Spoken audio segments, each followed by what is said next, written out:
Assalamualaikum warahmatullahi wabarakatuh. Apa kabar Bapak-bapak, Ibu?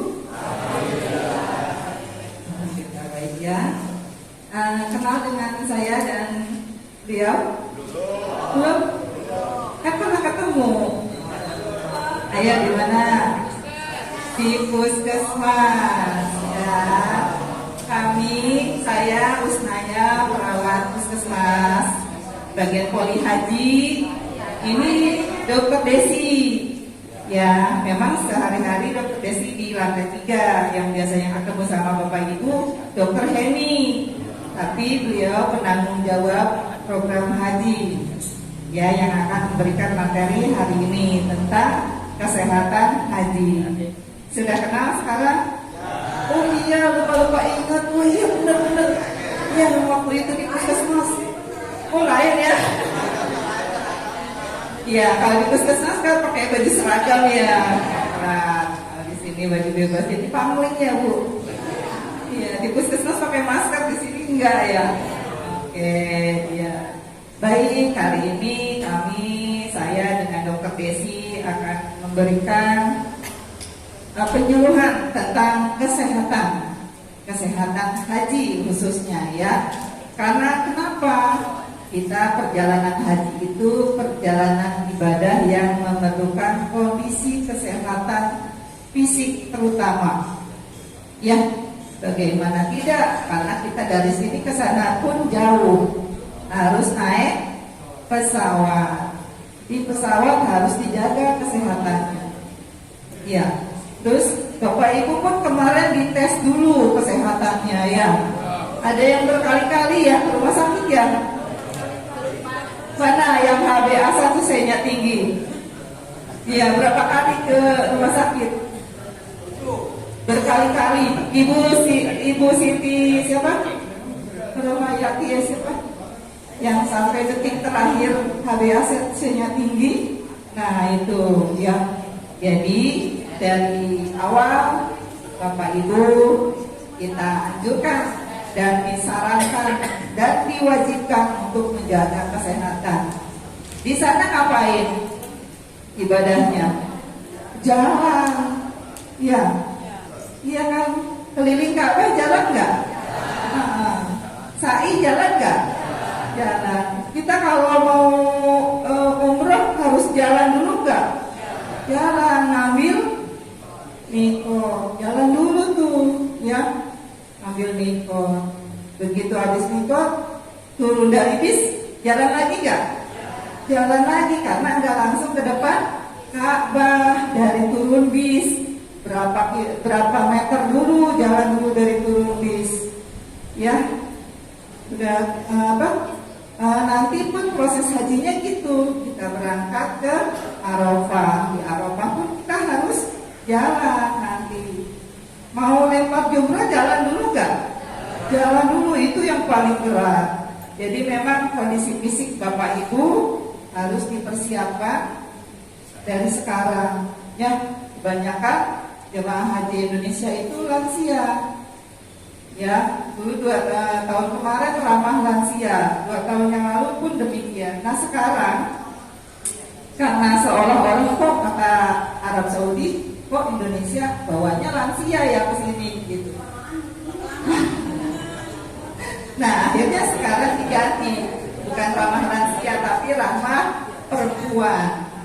Jadi ya bukan juga jemaah perempuan doang yang dibawa, jemaah laki-laki pun dibawa, tapi lebih ke ramah perempuan, tidak ramah lansia lagi. Betul ya Bu ya, nunggunya berapa tahun Bu?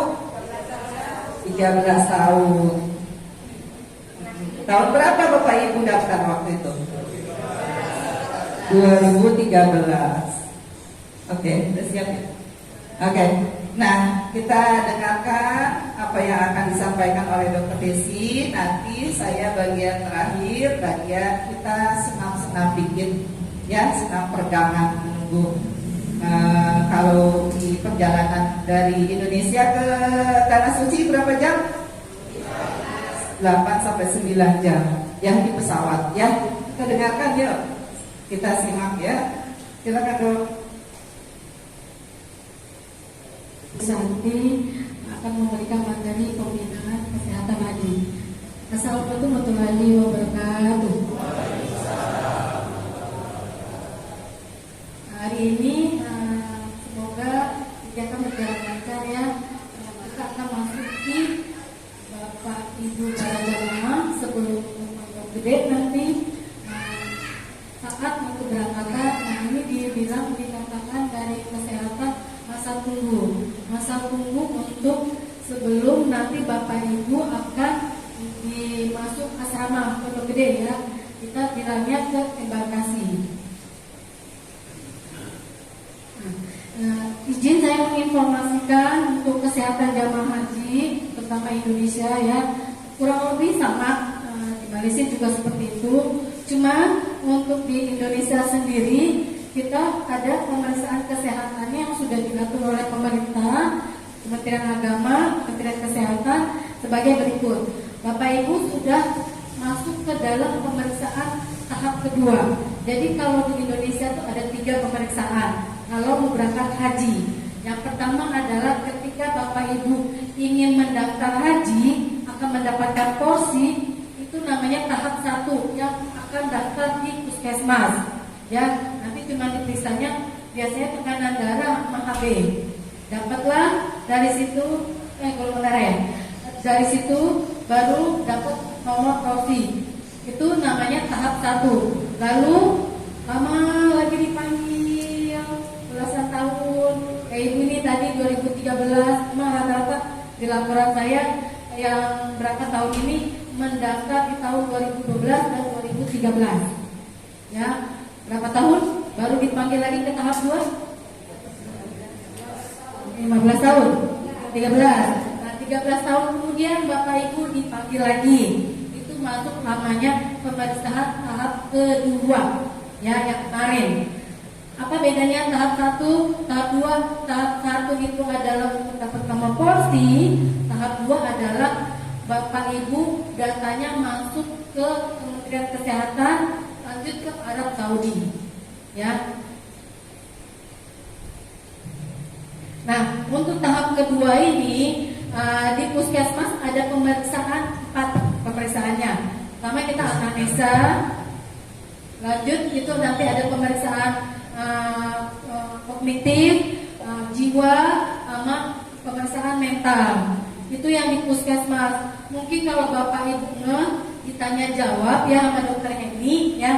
Tadi saya lihat di daftar kesehatan siswa kampus yang sikrot yang akan dibawa statusnya ke nah ini ya yang di puskesmas screening kesehatan jiwa, kognitif, demensia, ADL. Yang kalau ditanya Bapak Ibu bisa BAK sendiri nggak? Bisa BAB sendiri nggak? Kalau menjalani hari-hari apakah ada kesulitan? Ada perasaan ingin bunuh diri, ekstrimnya seperti itu. Nah ini dasarnya di puskesmas lebih ke tanya jawab. Kenapa kita mengeksklud atau mengeluarkan dari apakah Bapak Ibu ini secara jiwa adakah resiko demensia atau yang fatalnya Alzheimer ya. Alzheimer itu adalah yang biasanya kita pola hidup ataupun perilakunya kembali ke anak kecil. Artinya kalau anak kecil BAK-nya nggak bisa sendiri atau harus ditemenin, cara makan juga nggak tahu caranya. Nah ini kita deteksi Alzheimer ya atau demensia.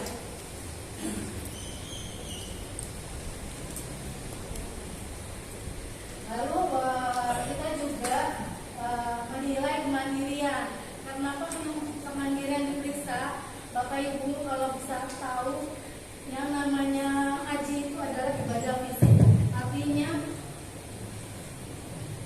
Artinya 70-80% yang Bapak Ibu lakukan di tanah suci itu adalah fisiknya yang lebih dominan. Makanya istiqomah ini penting sekali, bahkan dinomor-satukan, bahkan SAI oleh PMUI untuk Bapak Ibu harus bisa diloloskan untuk pergi haji. Ya, ini yang di puskesmas sudah kita lakukan, dan kalau yang 2 tahun yang lalu ambil darah, ronsen EKG, periksa jantung, ronsen dada itu di puskesmas. Tapi sejak 2 tahun lalu kita punya RSUD tingkat kecamatan, maka yang lab pemeriksaan darah itu kita taruh di rumah sakit. Nah, alhamdulillahnya tahun ini yang kita latih ataupun dari kementerian pemeriksaan rumah sakitnya banyak yang terlibat ya. Tadi saya lihat juga kebanyakan kemarin di rumah sakit mana? Hermina ya? Ya, kebanyakan Hermina saya lihat. Nah, di rumah sakit Hermina apa aja yang dilakukan? Diambil darahnya, dironsen, direkam jantungnya. Setelah itu yang pemeriksaan darah penunjang dasar. Dari penunjang dasar ini akan ketemu lah Bapak Ibu sakitnya apa. Ya, jangan kaget. Biasanya ketemu nih ya pas pergi haji baru tahu nih, oh kok saya punya darah tinggi, oh kok saya punya gula, oh ternyata jantung saya bermasalah, oh ternyata paru-paru saya bermasalah. Itu baru ketahuannya. Kenapa Bapak Ibu? Mungkin kesibukannya jarang periksa ataupun kontrol ke puskesmas maupun di rumah sakit. Nah, tapi Bapak Ibu nggak usah khawatir. Dari hasil yang dasar di rumah sakit, kita ada kewajiban membuat semua penyakit Bapak Ibu itu terkontrol. Ya, itu pentingnya. Tapi ya namanya qadarullah ya, kita sudah berupaya sebelum Bapak Ibu masuk ke embarkasi kita buat terkontrol terlebih dahulu. Itu kalau masih bisa dengan obat-obatan, dengan terapi dari spesialis itu masih bisa berangkat. Tapi kalau udah ada yang namanya penyakit yang tidak bisa boleh terbang, itu yang menghambat atau Bapak Ibu bisa tunda atau tidak berangkat tahun ini. Nanti diperiksa lagi di embarkasi ya. Nah, ini lab di rumah sakit, lanjutan dan evaluasi. Penunjang dan lanjutan biasanya di rumah sakit dievaluasi, ini bisa di rumah sakit kalau penyakitnya parah ataupun di puskesmas. Untuk puskesmas biasanya yang evaluasi itu adalah hipertensi dan gula ya Bapak Ibu. Kenapa? Bapak Ibu kan sudah diwajibkan untuk mengaktifkan BPJS-nya, benar apa enggak? Ya, karena BPJS ini akan membantu Bapak Ibu pengobatan baik di Indonesia maupun di Arab Saudi. Nah, Bapak Ibu juga sudah dimasukkan ke dalam program Prolanis. Bisa Bapak Ibu mendaftar se-DKI ya, DKI ini kita bicaranya, ke puskesmas yang terdekat Bapak Ibu. Ke puskesmas kalau Bapak Ibu punya hipertensi, gula, diabetes, itu ke puskesmas saja. Oh, saya mau mendaftar sebagai Prolanis atau penyakit darah tinggi ataupun penyakit gula ya. Kenapa? Itu dapat obat nanti selama sebulan. Kan biasanya kalau berobat di puskesmas dapat obatnya 3 hari ya. Nah, kalau yang penyakit kronis, nah Bapak Ibu bisa minum obatnya sebulan kemudian kontrol lagi, dicek lagi, dapat lagi obat sebulan. Begitu ya. Dan nah, ini ya pemeriksaan medis lanjutan. Dari hasil yang dasar tadi saya sebutkan, Bapak Ibu direkam jantungnya, di ronsen parunya ada yang kurang baik. Ini lanjutannya seperti ini. Dicek lagi, ada nggak Bapak Ibu di sini di CT scan? Ada? Nggak ya? Ada nggak yang di spirometri? Yang kayaknya saya melihat di jamaah Miftahul-Jannah ada yang ini nih. Ada EKG, ada yang direkam lagi jantungnya, sudah direkam di awal, dikonsulin lagi ke penyakit jantung. Ada, kayaknya saya lihat. Lanjut. Ini ternyata saya punya ini. Nah, ini evaluasi ya Bapak Ibu, coba diperhatikan baik-baik. Ada 4 ya, 4 kurang lebih yang akan menyebabkan terganggunya atau keberangkatan Bapak Ibu bisa ditunda di embarkasi. Ini penting saya sampaikan. Pertama itu adalah penyakit TBC.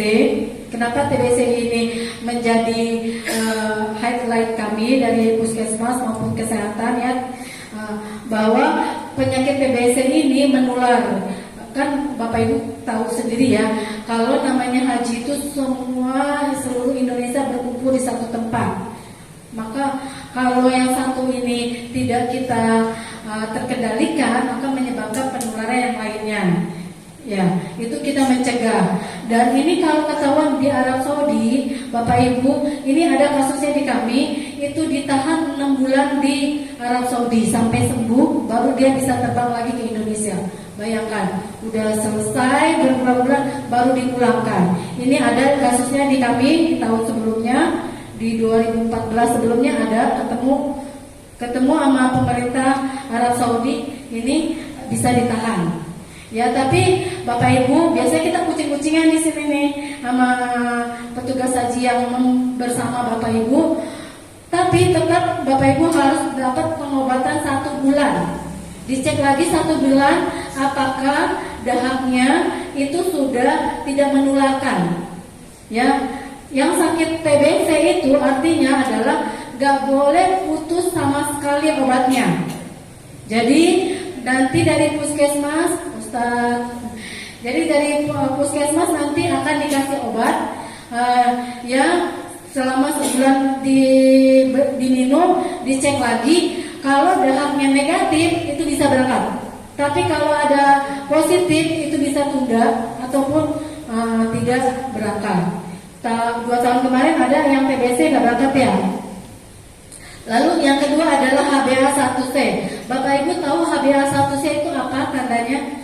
Kalau yang punya sakit gula, ya pasti ada yang sakit gula di sini ya, atau diabetes. Beda ya. Kalau yang punya diabetes biasanya cek darahnya pasti kalau nggak di tangan, diambil di darah. Benar apa enggak? Ya. Nah, itu dilihat kadar gulanya saat itu juga. Jadi hanya menilai pola makan yang masuk ke dalam tubuh 1 hari itu aja. Tapi kalau kita melakukan pemeriksaan HbA1c itu melihat 3 bulan sebelumnya. Jadi ini nggak bisa dibohongi. Jadi bisa misalnya, oh saya mau periksa gula nih, saya puasa biar apa? Biar nanti pas dicek darah gulanya rendah ataupun normal. Nah, HbA1c nggak bisa. Dia akan melihat kadar gula 3 bulan sebelumnya. Ya, 2 tahun lalu lebih ketat 8%. Tahun kemarin sama tahun ini masih 10%. Bapak Ibu kalau ketemu sakit gula 10,1 mau dijadi 10% aja itu perlu pengobatan sebulan. Sedangkan Bapak Ibu itu harus cepat masuk ke embarkasi. Makanya dari awal kalau ketemu ataupun mendapat raportnya, ini dari sekarang. Lapor ke puskesmas, oh HbA1c saya tinggi, lebih dari 10, itu lapor aja ke Bu saya. Nanti kita kerjasama dengan rumah sakit supaya nilainya batasnya minimal 10. Ketemu di embarkasi 10 lebih, Bapak Ibu nanti bisa ditunda. Ya, ini susah menurunkannya. Ini sebenarnya akan bagus ketika Bapak Ibu punya sakit gula udah lama, tapi minum obatnya terkontrol. Artinya tiap hari minum obat. Ya, bukan pertama kali dapat obat, bulan selanjutnya beli di apotik. Enggak gitu ya. Kenapa? Karena sebenarnya obat gula itu disesuaikan dengan kadar gula di dalam tubuh. Jadi nggak bisa namanya periksa bulan 1 terus bulan keduanya udah habis obat meresepkan yang sama. Oh saya sih biasa pakai obat yang ini terus-terusan. Nah itu yang menyebabkan ginjalnya rusak. Tapi kalau sesuai dengan aturan dokter, ya biasa dokter mengklarifikasinya melihat kadarnya saat itu untuk dinilai buat sebulan obatnya. Kalau Bapak Ibu tinggi pas datangnya terus obat habis meresepkan lagi di apotik dengan dosis yang tinggi, rusak apa enggak ginjalnya? Rusak kan? Nah itu, ini pengalaman di bapak saya sendiri. Udah penyakit gulanya 15 tahun tapi ginjalnya masih bagus. Ya, jangan termakan oleh yang katanya kan harusnya bertanya kepada ahlinya. Bapak Ibu kalau nggak percaya sama dokter satu boleh ke yang lain boleh. Di compare nggak masalah, itu hak bapak ibu. Tapi ada kalau rutin minum obat dan terkontrol lagi dan minum obat sesuai anjuran dokter, itu biasanya ginjalnya oke-oke aja walaupun minum obat seumur hidup. Ya, kalau malah tinggi tidak minum obat, malah itu ginjalnya capek, ya, mengolah gulanya itu juga bikin ginjalnya jadi jelek. Ya. Nah, ini yang ketiga adalah hipertensi, krisis hipertensi. Yang dikatakan krisis hipertensi itu biasanya disebut di atas 200 per 90 atau 200 per 100 itu dibilang yang di atasnya ya, headline-nya yang di atasnya. Kalau bapak ibu pas di tensi, oh tensi saya 200 atasnya ya, 200 itu masuk kategori krisis hipertensi.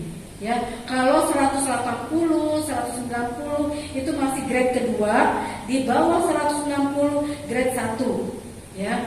Nah, bapak ibu juga perlu perhatikan juga, oh saya nggak ada gejala, nggak ada keluhan, tapi kok di tensi ternyata tensinya 190, itu kan ada yang kayak gitu ya.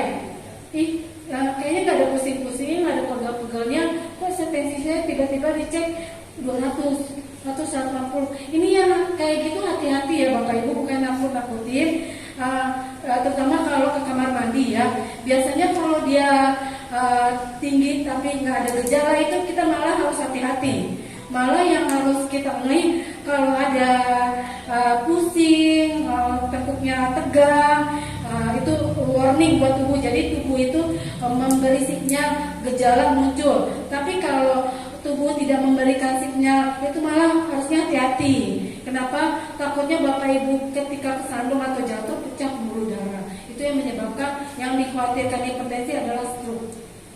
Ya, stroke ya. Jadi yang kita takutkan dari hipertensi, stroke, takutnya lumpuh, itu yang kita khawatirkan.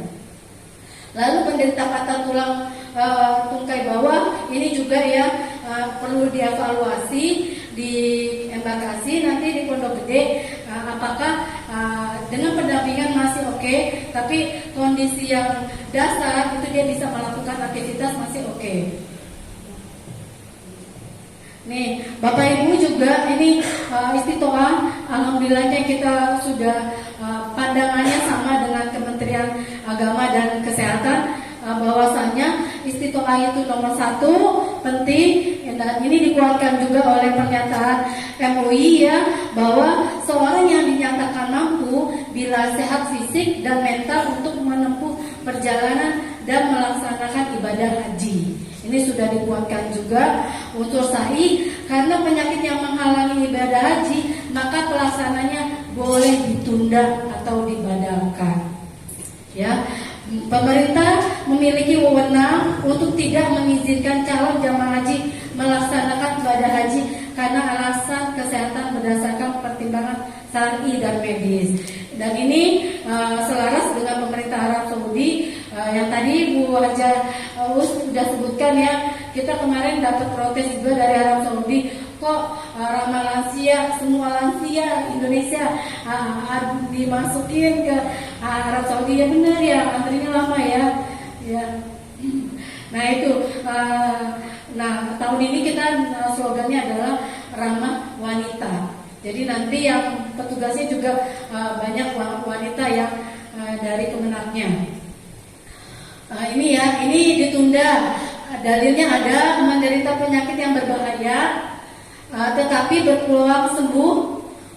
Kedua, hamil yang kondisinya bisa membahayakan diri atau janinnya. Bapak Ibu, tahun kemarin ada yang melahirkan di Arab Saudi, di Mekah, kalau ada beritanya, dan bayinya meninggal 26 minggu. Bapak Ibu, saya informasikan yang namanya haji, niatnya kita harus lurus, jangan cara menghalalkan segala cara jadinya mudarat ya. Nah itu dia memasukkan dari air seninya, pakai yang lain, orang lain. Dan kebetulan hamilnya kecil, jadi nggak kelihatan. Dan pas diperiksa urinnya itu negatif karena dia pakai urin yang lain. Nah banyak Nah, penyakit menderita menular dan berbahaya. Ini ya, ditunda ini bisa di kloter setelahnya ataupun di tahun berikutnya. Dibadalkan, tua renta, lemah kondisi fisik terus menerus akibat penyakit menahun, penyakit berat yang tidak bisa diharapkan kesembuhannya. Ini dibadalkan. Nah, Bapak Ibu juga ini izin saya menginformasikan dari ini udah ditranslate ya dari Arab Saudi, persyaratan atau pedoman kesehatan bagi jamaah haji tahun 1446.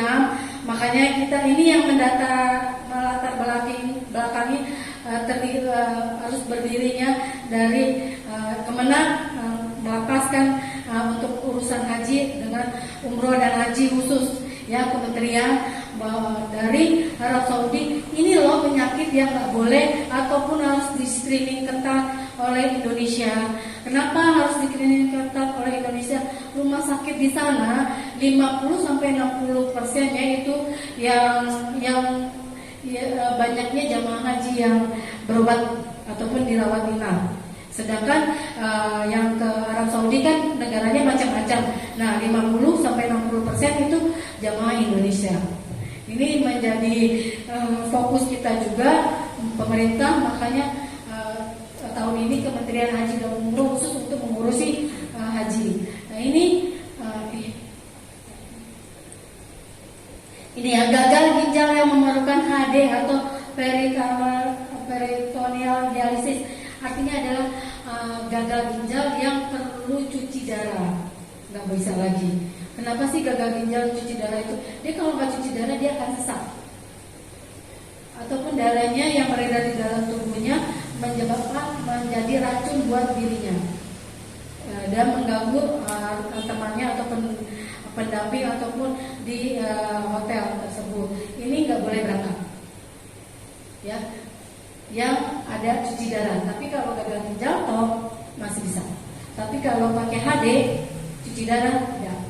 Lalu kedua, gagal jantung dengan gejala yang muncul saat istirahat ataupun aktivitas ringan. Ini juga tidak berangkat.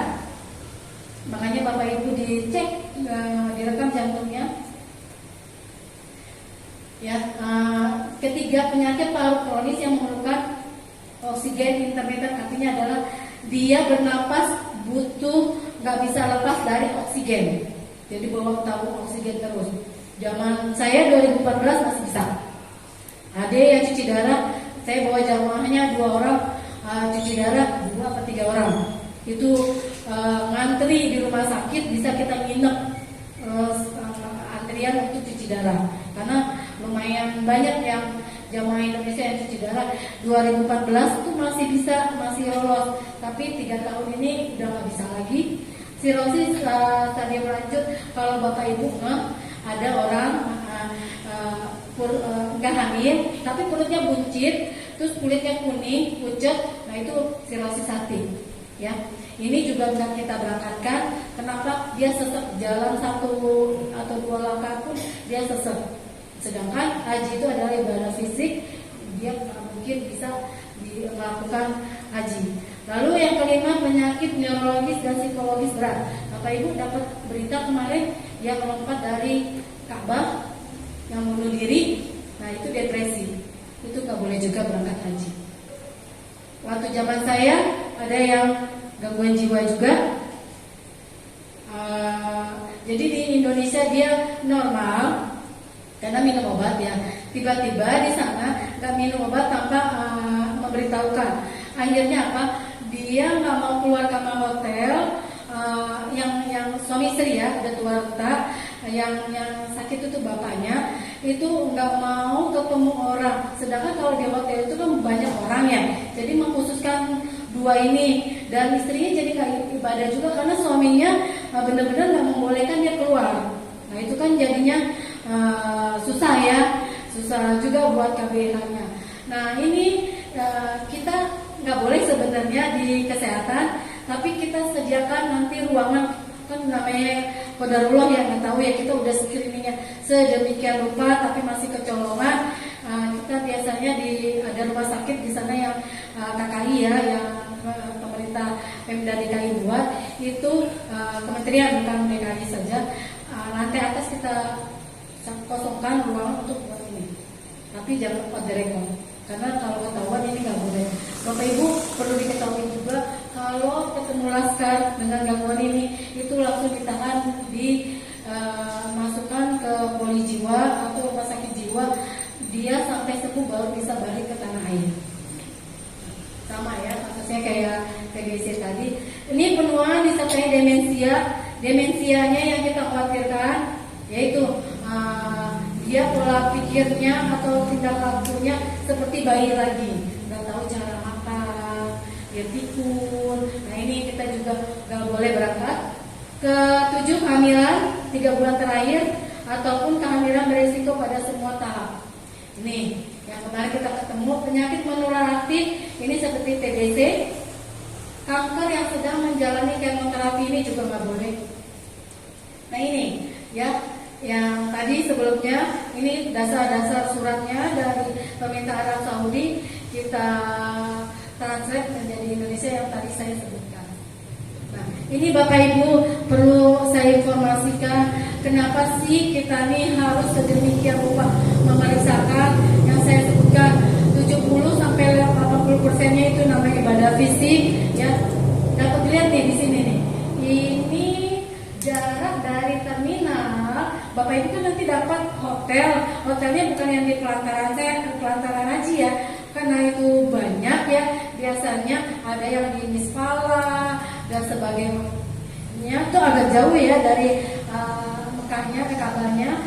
Ini nanti kalau menuju Ka'bahnya akan naik mobil syafaat ya, apa sih mobil salawat ya, salawat. Nah, nanti berhentinya di terminal bus, ya. Dari terminal bus ke Ka'bahnya itu kurang lebih, ini datanya dari Kementerian Haji dan Umroh ya, sebanyak 750 meter, ya. Dikali 5 kali, ya. Ibadah wajib kan memang fardu ain kan 5 kali ya.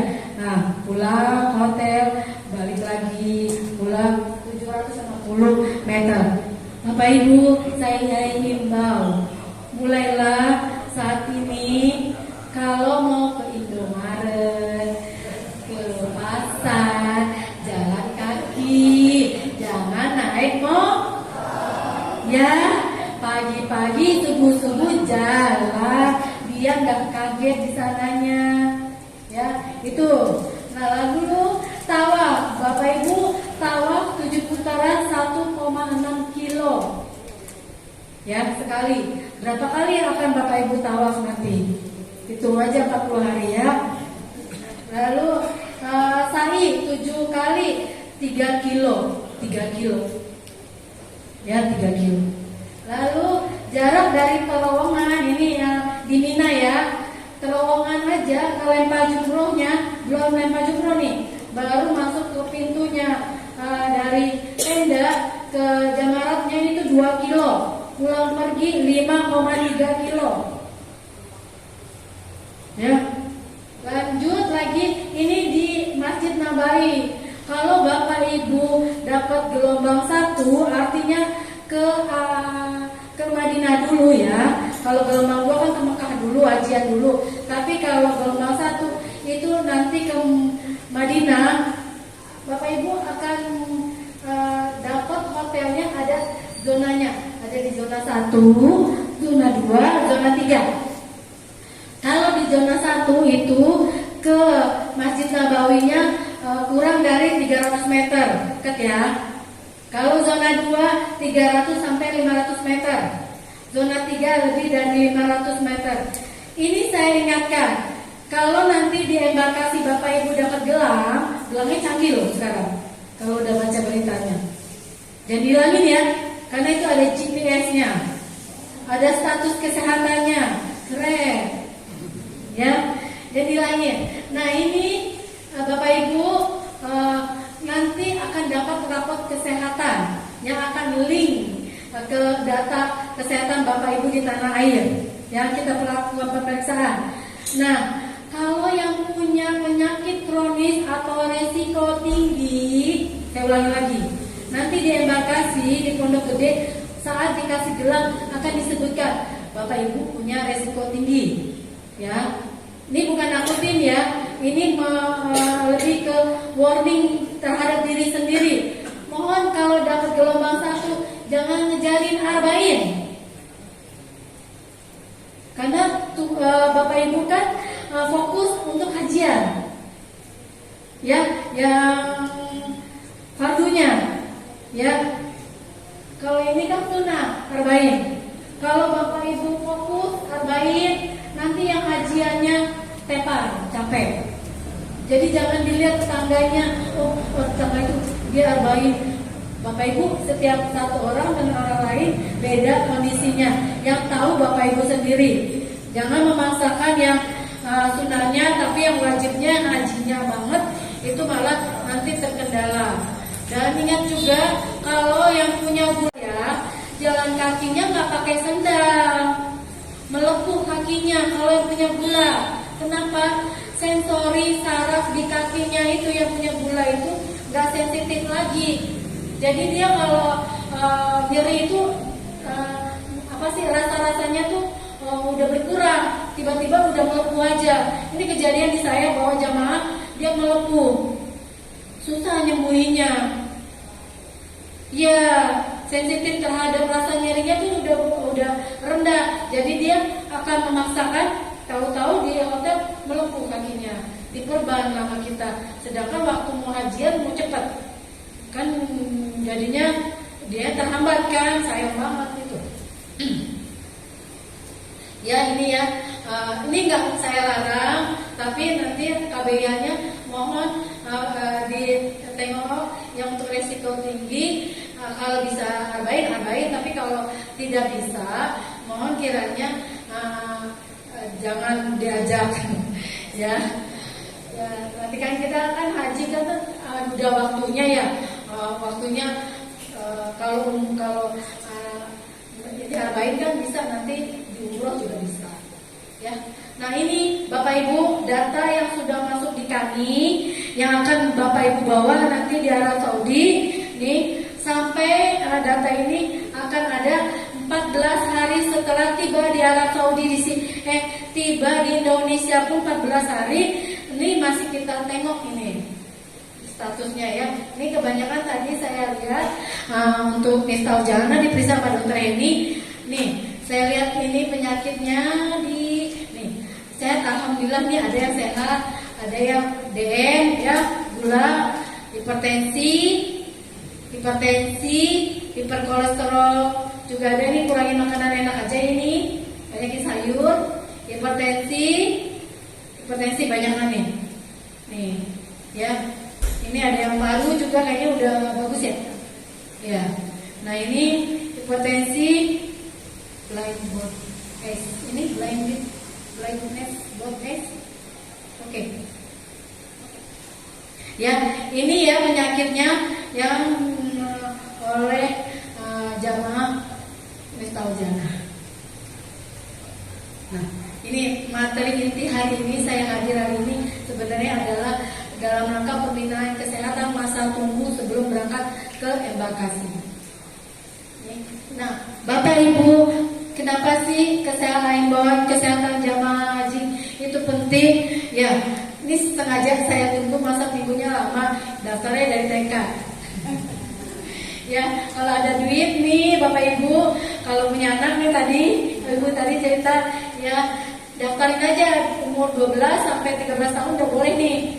Karena apa? Lama. Di data saya 26, di datanya Pak Ustadz ini 28 tahun. Ya, jadi kalau 13 tambah 28 berapa Bapak Ibu? Berangkatnya 51, ya kan? 41. Nah, 41 kan masih gagah itu ya. Ya, tetap aja mudah-mudahan Bapak Ibu juga gagah ya. Amin. Nah, ini ya, Bapak Ibu nanti sebelum berangkat akan diingatkan dulu sehari di embarkasi atau di asrama haji. Gunanya apa? Gunanya nanti kenalan dengan petugas yang akan membersamai Bapak Ibu untuk pergi hajinya. Jadi petugas dokter perawat yang satu kloter dengan Bapak Ibu. Nanti dicek nih kelengkapan status kesehatan. Bapak Ibu, ini saat di asrama haji, mohon kalau udah ada penyakit kronisnya, ini saya himbau ya, yang punya sakit gula, yang punya sakit hipertensi, yang punya penyakit paru, penyakit jantung, itu bekalkan obat di Indonesia ya, buat 40 hari. Walaupun pemerintahan kita menyediakan obat, itu hanya obat yang dasar-dasar aja. Tapi kalau udah penyakit kronis, biasanya dia cocok-cocokan.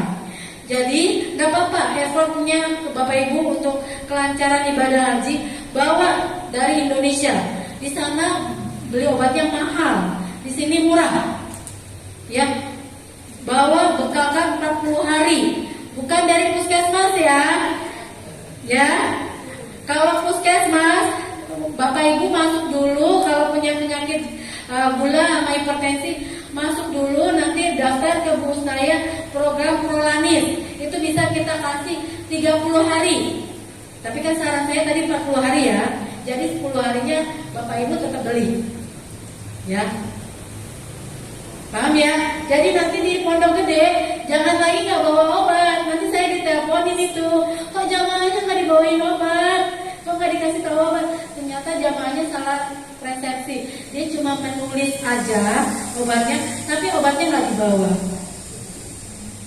Salah nangkep ya. Jadi obat ditulis obatnya masuk ke manifest kami, tapi obat fisiknya itu Bapak Ibu harus ada pegangan. Ya, takutnya nanti yang dari kementerian itu nggak pas dengan Bapak Ibu, ataupun nanti amprah obatnya itu lama. Sedangkan Bapak Ibu udah rutin minum obat, masih nunggu-nunggu lagi. Nah itu, ya alangkah baiknya untuk diri kita sendiri biar ibadah hajinya maksimal dibawa aja. Kalau beli di sana mahal. Ya ini ya di Pondok Gede. Nah Bapak Ibu juga saya bawa juga nih. Di Musdalifah ini capek luar biasa ya. Di Arafah nanti maksimalkan berdoa, tidur juga kalau bisa sedikit aja, manfaatkan ini waktu Arafah ini, dan Mina istirahat untuk lempar jumroh. Nah ini Bapak Ibu nanti diajarkan sama Bu aja ya, karena kita di perjalanan di pesawat itu kurang lebih 8-9 jam, akan pegel sekali ya, bayangin ya. Biasanya kita naik pesawat paling mentok sejam atau 2 jam ya. Ini 8-9 jam. Dan sempit biasanya ke depannya itu. Ya, kalau yang tinggi itu mentok ke badan mulutnya. Nah, ini ya, ini tadi saya sudah jelaskan. Satu rangkaian haji itu dari tawaf, sa'i, lalu ke lempar jumroh total itu sebanyak 30 kilo. Bapak Ibu, kalau dari Jakarta jalan kaki sampai kemana nih? Bogor nggak? 30 kilo. Kalau lihat di Google, bayangin deh dari sini ke Bogor jalan kaki, mungkin nggak? Nah ini qadarullah Allah ya bekerja di sini. Nah tapi tetap ikhtiar kita harus maksimalkan. Dengan apa tadi saya bilang, ke pasar, Indomaret, pagi subuh jalan kaki keliling dulu, jangan naik motor. Nah ini kita persiapkan 30. Kalau kami dulu petugas, kalau yang biasanya kalau KBRIA dari Musdalifah itulah keminanya istirahat dulu. Kami nggak istirahat, kita jalan. Kenapa? Karena saat jamaah pergi istirahat, kita pergi lanjut ke lempar jumroh, itu jalannya kayak ngambang, jadi kayak nggak nampak gitu loh, saking capeknya. Bahkan saking capeknya tuh jalan pun bisa kita tidur penuh kepalanya. Kenapa kita ngejar nanti jamaah berangkat buat lempar jumroh, kita udah sampai di tenda untuk melayani jamaah. Makanya kita dari Musdalifah itu langsung berangkat ke oleh Pak Jumro. Itu saya rasain, ini rasanya luar biasa. Ya, nah ini ya yang tadi saya bilang di awal, untuk HbA1c ini penting sekali. Bapak Ibu kalau dicek di atas 200 kita bilang diabetes. Kalau nilainya 140 sampai 199 itu masih masuk pre-diabetes, normal di bawah 139. Nah, Bapak Ibu nanti akan kita lakukan tes kebugaran. Kan sudah di tahap kedua itu udah diperiksa puskesmas, lalu dicek lagi di rumah sakit, ya. Nah, terakhir nih Bapak Ibu akan dinilai tes kebugarannya. Kenapa tes kebugarannya dicek? Ini sebagai tolak ukur saat Bapak Ibu untuk petugas kloter kami, oh dia tingkat kebugarannya sebatas mana. Nah ini juga masuk ke dalam gelang Bapak Ibu ya. Nih sebelum dan setelah tolak ukur. Untuk pemeriksaannya kita pakai 2 metode ya. Nanti Bapak Ibu sebelum disuruh lari ataupun jalan, nanti kan dicek dulu, ditensi lagi ya. Kalau ada gula dicek lagi gulanya. Nah ini akan ada 2 pilihan, apakah masuk di robot tes berjalan 1,6 kilo, jalan atau lari kecil boleh, jalan cepat boleh, atau yang ada resiko biasanya ngehin aja nanti nih. Oh saya cuma disuruhnya jalan 6 menit.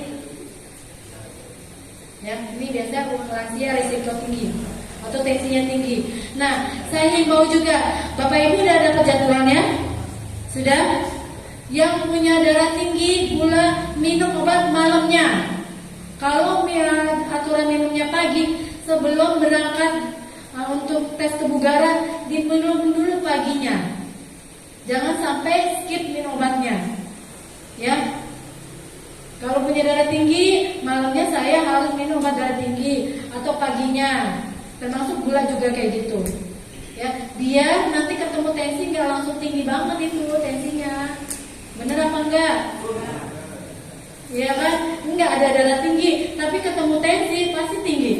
Apalagi yang punya darah tinggi. Nah iya, udah cemas dulu ya. Iya, sering gitu soalnya. Nah ini ya, nanti kita nilai nih yang masuk ke dalam rapor Bapak Ibu. Ini dibedakan antara laki-laki dan perempuan. Nah yang kita harapkan adalah kategorinya nanti dicukup. Nih, nah ya di sini. Dan kenapa ditandain dengan merah? Rata-rata jamaah kita di usia 50 sampai 59. Nah ini kita range-nya ada yang timer ngitungin. Ada tuh yang di pojok dia tinggal kayak jongkok gitu. Dia ngitungin Bapak Ibu sudah sampai mana. Nah, nanti dia laporin hasilnya di menit keberapa. Nah ini robot ya. Nah ini juga nih kalau laki-laki yang kita masuk kategori kurang di 20-26. Ini juga walking test jalan kaki. Biasanya kalau darahnya tinggi di atas 200 kita nggak anjurkan dia, tapi dia masih diperiksa 180. Ini kita suruh dia jalan kaki aja. Ini wajib dilakukan. Ini ya. Nah, Bapak Ibu, saya perlu menginformasikan ini karena kita bisa ubah konsep ya. Yang dikatakan aktivitas fisik, latihan fisik, ada yang tahu? Udah saya kasih contekan. Aktivitas fisik adalah setiap gerakan tubuh yang dihasilkan oleh kerja otot rangka yang menghasilkan pengeluaran energi. Sedangkan latihan fisik, aktivitas fisik yang terencana, terstruktur, dan gerakan tubuh berulang-ulang serta dilakukan secara teratur dengan tujuan untuk mempertahankan dan meningkatkan kebugaran jasmani. Ada yang tahu nggak contohnya aktivitas fisik apa? Yang biasanya ibu-ibu lakukan? Masak, ngepel, cuci piring, ya nyapu. Itu bukan olahraga ya, itu aktivitas fisik. Sedangkan latihan fisik itu kayak peregangan, ya kegiatannya tuh repetitif, berulang-ulang. Ya, itu yang bermakna. Ataupun dia ada pemanasan, peregangan. Ya, nanti saya ajarin di sini. Nah ini ya latihan fisik. Bapak Ibu, ini kita aturannya itu seminggu itu 3 sampai 5 kali. Enggak, 2 sampai 3 kali. Nah, untuk kegiatan ini pertama itu dimulai dengan pemanasan, biar nggak langsung kram ya. Latihan dan pendinginan. Waktunya 5 menit. Latihan ini 20 menit, pendinginan 3 menit. Kalau mau dicepatkan, ini boleh Bapak Ibu digabungkan, ini masih maximum itu 10 sampai 15 menit. Nggak lama kan? Subuh-subuh Bapak Ibu bisa melakukan itu. Pemanasannya, latihan, pendinginan itu enaknya dikerjakan subuh. Ya, di sholat subuh dilakukan rutin. Ini lumayan bikin otot kakinya itu kuat. Dan kalau punya gula ataupun hipertensi, dia akan stabil. Jadi darah di dalam tubuhnya itu nggak terlalu kental. Nah ini ya latihan untuk lansia, saya rekomendasinya lebih ke latihan jangan yang aerobik ya, nggak usah, tapi lebih ke latihan kekuatan saja yang berulang-ulang atau latihan kelenturan. Ini 2 kali seminggu, 2 sampai 3 kali. Ya, diulang 2 set 8 sampai 10 kali pengulangan. Ini intervalnya 2 sampai 3 menit. Ya, kalau kita mau cepat nggak ada waktu, misalnya semuanya yang tadi awal latihan sama pendinginan itu bisa 15 menit. Saya tanya lagi, berapa kali dalam seminggu? Ya, kalau bisa jawab nanti hadiahnya pergi haji. Ya, 2 sampai 3 kali ya. Seberapa berat latihan dilakukan? Bisa ringan, bisa sedang, bisa berat. Ya, tapi Bapak Ibu cukup diringan saja untuk kelenturan ototnya. Ya, berapa lama durasinya? Tadi saya bilang 10 sampai 15 menit. Ya, jenis latihannya peregangan, nanti Bu saya yang ngajarin.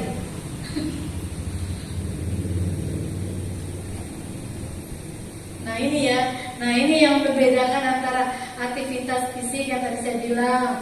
Ini ada nyapu, ngepel, cuci piring, asuh anak ya. Tapi kalau yang ada latihan fisiknya, jalan cepat, ini heboh banget ya kayak ini ya. Nah ini kalau ditotalin per minggu bisa 150 menit. Tapi kalau per hari 10 sampai 15 menit. Nah ini penguatan otot. Pakai aqua saja yang isi beras, berulang kali, bisa 8 kali ulang-ulang kayak gini, ataupun yang gini nih, ini biasanya saya pagi gini. Biasanya yang suka lansia itu sakit di dengkul. Nah ini lumayan dia kuat jadinya subuh-subuh. Ini perenggangan, jadi nggak terlalu tegang ototnya dan badan tuh nggak mudah pegel-pegel tuh nggak terlalu sering udah terjadi, dan itu lumayan menurunkan 5 sampai 10 tensinya. Jadi misalnya saya tensinya 160, nah itu bisa jadi 155 karena darahnya jadi nggak terlalu kental. Nah, ini diulang-ulang, lihat aja di YouTube peregangan lansia. Nah diulang aja itu selama 15 menit. Nah ini ya Bapak Ibu, ini dari tahun ke tahun nggak bisa saya hilangkan karena ini udah menjadi protap. Bapak Ibu nanti akan dapat namanya catering. Ya, dari Indonesia, cateringnya 3 kali sehari. Nah, untuk catering ini akan dikasih nasi kotak. Di situ ada tulisan jamnya, waktu habisnya. Ya, jangan melewati waktu yang sudah ditetapkan, ditulis di box makanan. Kenapa?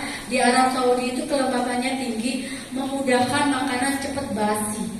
Jadi nggak ada ceritanya, hemat saya nanti disimpan, nggak. Langsung dihabiskan saat menerima, dilihat jamnya, ya langsung dihabiskan. Ya, oke. Nah, biasanya rata-rata tuh bosan makan gitu.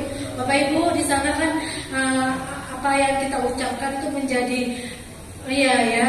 Jadi walaupun udah bosan ya, antak ya kalau makanannya. Misalnya kalau udah bosan makan itu jangan sampai diucapkan. Ada kejadiannya jamaah ada yang nggak bisa nelen jadinya. Ya diterima aja, kan itu udah dihitung kalorinya, nilai gizinya sesuai dengan kebutuhan Bapak Ibu. Wah, kalau rasanya kurang gimana nggak usah disebut-sebut, dimakan aja, ditelan aja, ya. Karena ada jamaah yang nggak bisa dimakan jadi infus dia sholat. Saya anjurkan juga sebelum berangkat ke asrama itu sholat taubat dulu, karena banyak sekali apa sih kejadian yang kita tidak tahu ya, kita minta maaf dulu kepada Allah. Nah ini kedua adalah hindari aktivitas berlebih yang tadi saya bilang ya. Bapak Ibu kalau punya sakit kronis, mohon kiranya ditakar-takar kemampuannya dirinya. Jangan memaksakan dengan melihat, oh Bapak itu kuat, saya juga mau. Emang rumput tetangga itu lebih hijau, benar gak? Ya, jadi jangan. Lanjut, ketiga, lakukan peregangan terutama setelah perjalanan jauh. Kalau habis tawaf ataupun capek jangan ditekuk ya, dengkulnya ya. Jangan ditekuk tapi diselonjorkan. Ya. Karena kalau pada lansia itu darahnya jadi mengumpal, dia takutnya DPT jadinya. Jadi kalau habis lari biasanya kalau kita atlet nih, habis lari kita harap hukumnya ditekuk kakinya, kita langsung luruskan. Ya, kayak ibu tuh lurusin Bu. Ya jangan disilain ya. Nah ini periksa kesehatan dan secara teratur dan minum obat. Gunakan payung. Alhamdulillah nanti Bapak Ibu berangkat nanti kayaknya cuacanya sejuk. Semprotkan air ke wajah. Nah di sana kan banyak air zam-zam. Bawalah botol yang kayak spray dibuat disemprot. Ya, kan air zam-zam bagus ya. Biar gak dehidrasi. Dan ini minum air putih atau air zam-zam sering mungkin. Hati-hati beser. Gunakan masker, gunakan alas kaki ya. Tadi yang saya kasih tahu, Bapak Ibu, terutama di Mina nih. Di Mina kan dekat kandang.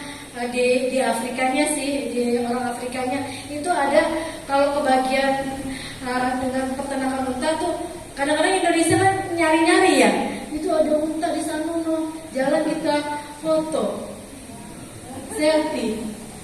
Bapak Ibu walaupun udah dapat vaksin meningitis, ya, unta itu adalah faktor yang menularkan penyakit meningitis.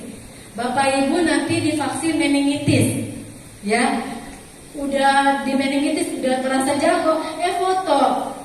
Jangan ya, kita kan menghindari ya, karena kita tidak tahu. Emang yang kita suntikan adalah virus yang dilemahkan atau ditidurkan di dalam tubuh ibu. Ketika di sana ketemu virusnya masuk, itu virus yang di dalam kita tuh udah tahu, oh itu ada saudara saya, kita kenalan, ya, salam-salaman. Jadi nggak sakit kita, kalaupun sakit nggak parah. Makanya nanti di embarkasi Bapak Ibu akan dicek apakah sudah 14 hari. Kenapa perlu 14 hari? Antibodi dari meningitis itu terbentuk setelah 14 hari. Kalau nggak sampai 14 hari, itu bisa jadi Bapak Ibu akan dimundurkan kloternya sampai memenuhi waktu 14 hari. Jadi kan sayang, nggak satu rombongan, ya.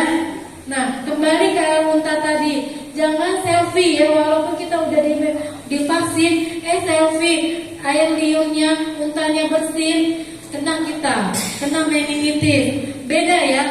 Kalau orang Arab Saudi itu ketemu meningitis, dia bisa jalan-jalan.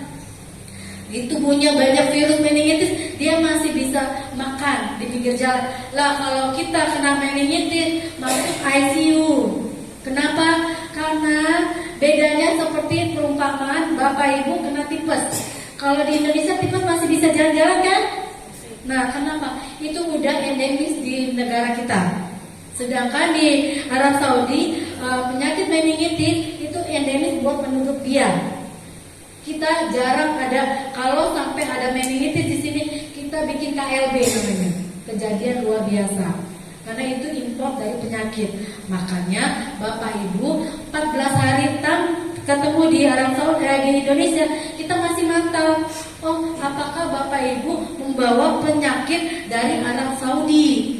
Bukan oleh-oleh ya, penyakit kita liatin. 14 hari itu kita tengokin jaraknya. Oh, kalau 14 hari tidak ada penyakit yang dibawa Arab Saudi, Bapak Ibu aman. Tapi kalau ada, biasa nanti kita keroyok, kita sembuhin, bawa ke rumah sakit biasanya. Kita nggak mau masyarakat Indonesia kita ada bawa penyakit dari Arab Saudi. Nah ini ya, jadi hindari ya. Bagi wanita yang masa haidnya dianjurkan untuk nah ini tadi ada tanya ya ibu ya. Ini saya tadi kan bapak ya. Nanti ada fokus ke bapak. Saya ke ibu dulu. Nah ya, ibu kan kalau yang masih menstruasi, ini saya kasih ya, ada 2 cara ya. Kalau mensnya teratur ataupun mundur seminggu itu masih kita bilang teratur. Tapi itu bisa nanti minum obatnya Primolut M. Pas bapak ibu disuntik, nanti ingatin lagi dokternya. Pas disuntik, saya minta diresepkan obatnya, ya, diresepkan karena di puskesmas nggak ada obatnya itu. Minumnya Primolut M 2 kali 1 kalau yang masih mens, ya. Ini hanya berlaku untuk mensnya yang teratur. Yang tidak teratur, saya sarankan ke spesialis kandungan. Biasanya yang tidak teratur itu kita kasih Primolut N, berisiko untuk dia kejadian yang tidak kita inginkan seperti CA, kanker, ya karena hormon. Nah, obatnya apa aja bisa Primolut N, bisa pakai KB juga bisa. Tinggal nanti diinfokan. Nah, aturan minumnya, waktunya saat ibu minum di sini sama di Arab Saudi harus sama, nggak boleh berbeda. Caranya gimana? Waktunya mundurkan dari Indonesia 4 jam. Ya, kalau di sini minumnya jam 9, 4 jam mundur jam berapa itu? Jam 5 bukan? Ya, jam 5 waktu di Arab Saudi. Ya, jam 9 pagi ketemu 9 malam. 12 jam hitungannya. Nggak boleh telat 5 menit pun. Karena kita lagi mengendalikan udara kan. Mengendalikan hormon. Jadi nggak boleh telat pasang alarm. Ya, minumnya harus jam yang sama. Jam 9 ini waktu Indonesia ya, 9 pagi ketemu 9 malam. Kalau di Arab Saudi jadinya 5 pagi ketemu jam 5 sore. Ya, itu nggak boleh skip 5 menit pun. Kalau sampai skip pasti akan nge-flag. Gitu ya. Itu yang teratur. Kalau tidak teratur saya sarankan ke spesialis kandungan. Karena kita biasanya kalau yang tidak teratur itu kalau kita kasih hormon dia punya resiko sehat akan mencetuskan. Ya, itu ya. Jangan menahan buang air kecil, terutama di pesawat nih, nanti diajarkan guru saya. Lanjut. Nah, tadi kan dari ibu, sekarang ke bapak. Nah, ini tulisannya tidak merokok. Bapak, ini waktu yang tepat untuk berhenti merokok. Niatnya, kalau bisa. Kenapa? Ya, kenapa? Ini kan kita kan maunya sehat ya Bapak ya. Ini kan yang namanya berhenti itu nggak bisa dadakan. Kalau udah mulai bertahap nih dan total berhenti, ya lanjutkan berhenti gitu loh. Jangan sampai di Indonesia mulai lagi. Ya, sayang kan udah membersihkan paru-parunya. Kenapa saya bilang kayak gini? Ada penyakit namanya akan tercetus nanti di usia 50 sampai 60 ke atas. Kalau udah mulai merokok di zaman remajanya dulu. Namanya apa? PPOK, penyakit paru obstruksi konstruksi atau penyakit paru menangun. Itu gejalanya yang khas banget adalah sesak napas. Ini di agama juga ya ada fatwa banyak mudaratnya kan. Nah, mungkin ini momen yang tepat untuk Bapak untuk berhenti merokok, maka saya anjurkan dari kesehatan berhentilah merokok. Dilihat orang itu kok merokok baik-baik aja, jangan menyamakan, beda dia antibodinya, fisiknya. Kalau kita yang sensitif bakal nanti juga menjadi parah ya. Lalu yang ini yang saya highlight juga, karena nanti akan ada tahalul, bapak, ibu nggak biasanya, bapak biasanya akan mencukur sampai botak. Pastikan yang mencukur itu menggunakan alat cukurnya yang baru. Kalau perlu bawa dari rumahnya sendiri. Kenapa? Ada penyakit yang berbahaya, yang sulit disembuhkan, yang tidak ada obatnya sampai saat ini. Itu namanya HIV/AIDS dan hepatitis B. Ya, ini dapat ditularkan dari darah yang habis dicukur, itu pasti kena silet ya. Terus dia berpindah ke cukur yang satunya lagi. Nah, kebetulan yang dia cukur ini ada luka, yang silet yang masih ada darah sebelumnya nempellah luka di bapak yang ini. Kebetulan juga yang sebelumnya itu punya penyakit HIV atau hepatitis B. Nah, kemungkinan yang setelahnya akan menderita juga. Walaupun waktunya nggak langsung ada golden periodnya, ada waktunya itu darah itu menular ke sebelahnya yang kalau ada perlukaan di dia. Ya, ini hindari bercukur menggunakan alat cukur yang bekas pakai. Ya, seringlah membaca doa. Bapak Ibu, ini buat semuanya. Di sana itu adalah doanya makbul, maka maksimalkanlah berdoa. Ya, lihat dulu. Nah, ini penyakit yang diwaspadai ya.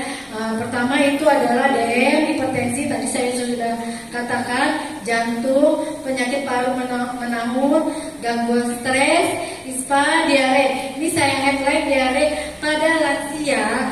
Kalau kita ya biasa kalau sakit diare ya udah nggak parah ya, cuma masih bisa sembuh. Tapi beda itu kejadian pada lansia. Pada lansia ini kalau kena diare itu akan menjadi lebih parah, lebih cepat dia kekurangan cairan, dan untuk memasukkan cairannya sulit juga. Maka sama kita hindari Bapak Ibu ini menderita diare. Ini yang perlu diwaspadai. Kalau nanti di sana ada mencret itu dikasih tahu aja ke dokternya, terutama pada lansia ya. Jangan sampai udah lebih dari 10 kali baru melapor ya. Dan jangan berusaha bawa obat kayak apa ya, diaforum ya, atau apa sih ya, obat yang menghentikan mencret ya, itu diminum. Baru 2 atau 3 kali mencret udah minum dia obat diare, jangan ya. Kenapa? Sebenarnya diare itu adalah mekanisme tubuh untuk mengeluarkan racun. Jadi dibiarin aja dia mencretnya, tapi dilaporkan nanti sama dokter yang bersama Bapak Ibu, dikasih antibiotik, bukan buat nyetop diarenya ya. Beda ya. Kalau nyetop diare kan itu mekanisme tubuh mengeluarkan racun. Nah, Bapak stop atau Ibu stop, racunnya masih ada, makanya perutnya jadi bunyi krek. Nah itu kumannya masih ada tapi nggak bisa keluar, jadinya kembung. Ya, jadi jangan langsung nyetop dengan obat anti diare. Kelelahan, heat stroke, MERS-CoV ini dengan meningitis kita sudah melakukan. Nah, untuk heat stroke sendiri, untuk di Padang Arafah jangan langsung di bawah matahari, alas dengan handuk yang dibasahi, atau duduk di bawah pohon. Jangan langsung berdiri di bawah matahari. Ini kita hindari, terutama pada lansia. Kita nggak mau menderita lansianya heat stroke ini. Kalau ketemu biasanya kita nih petugas kesehatan, kita langsung bawa jamaahnya ke tenda. Kalau ada peti isinya es, kita masukin jamaahnya ke dalam es. Segitu kita mematikan heat stroke. Heat stroke ini kalau efek yang tidak kita inginkan adalah pecah pembuluh darah otaknya. Buru-buru kita guyur, biasa infus 4 line, tangan satu, kaki satu. Saya pernah kejadian ini, alhamdulillahnya selamat. Ya. ya. Ini panas 3,95 derajat. Ini mudah-mudahan masih sejuk nih nanti Bapak Ibu. Jadi nggak ada terjadi heat stroke. Ini banyak kejadian di Arafah. Nah ini Meskov ya, yang tadi saya ceritain. Waspada, pakai masker, jangan foto, jangan selfie, jangan colek-colek, jangan minum susu muntah. Ya, nggak usah minum susu muntah, karena kita tidak tahu dia steril apa enggak. Nah ini kita vaksinasi meningitis gratis ya, Bapak Ibu. Nah ini nanti diajarkan sama ibu saya ketika bantu sama cuci tangan. Kayaknya udah selesai. Nah, ini terakhir, slide saya terakhir. Coba Bapak Ibu diperhatikan. Tadi di awal saya bilang haji itu adalah ibadah fisik. 70-80%-nya lebih menggunakan fisik, maka dibutuhkan stamina yang bagus untuk Bapak Ibu. Apalagi jamaah kita banyaknya lansia ya. Di laporan saya itu ada sekitar 75 sampai 80 yang resti yang lansia yang berangkat haji tahun ini. Nah ini saya rekomendasiin, ini nggak di endorse ya Bapak Ibu, tapi kenapa saya kasih contoh, biasanya Bapak Ibu suka ingat ini vitamin C adalah vitamin yang ramah lambung. Artinya apa? Artinya makan dengan perut kosong pun masih oke. Ya, nggak menyebabkan ulu hatinya nyeri. Ya, apalagi di sana biasanya kecapean, nafsu makan berkurang. Minum ini is okay, dan hanya boleh minumnya sehari 1 kali 1, nggak boleh 2 kali 1, tapi 1 kali 1 saja. Ya, kalau yang punya gula, yang dihindarkan adalah vitamin yang berbentuk sirup. Kalau tablet masih oke. Ya, kayak jemaah saya yang sebelumnya ada, saya gula, saya takut minum vitamin, gulanya gimana? Tablet is okay. Yang nggak boleh adalah sirup manis. Ya, kurma sunahnya 1-7 ya. Nah, kalau yang gula cukup 1-2 saja. Tapi kalau yang nggak sakit gula boleh 7. Nah ini saya anjurkan ya, ini sudah diterapkan di petugas kami, alhamdulillah membantu sekali. 1 kali 1 boleh ini, sama madu. Itu akan membantu Bapak Ibu bangunnya besoknya seger. Ya. Nah ini kontak pen kalau habis jalan jauh boleh dioleskan di telapak kaki atau di betisnya. Salompas kalau punggungnya sakit boleh ditempelin. Ini kalau kembung. Ini obat yang bisa Bapak Ibu kami rekomendasikan, jangan sampai skip, nggak bawa. Sayang.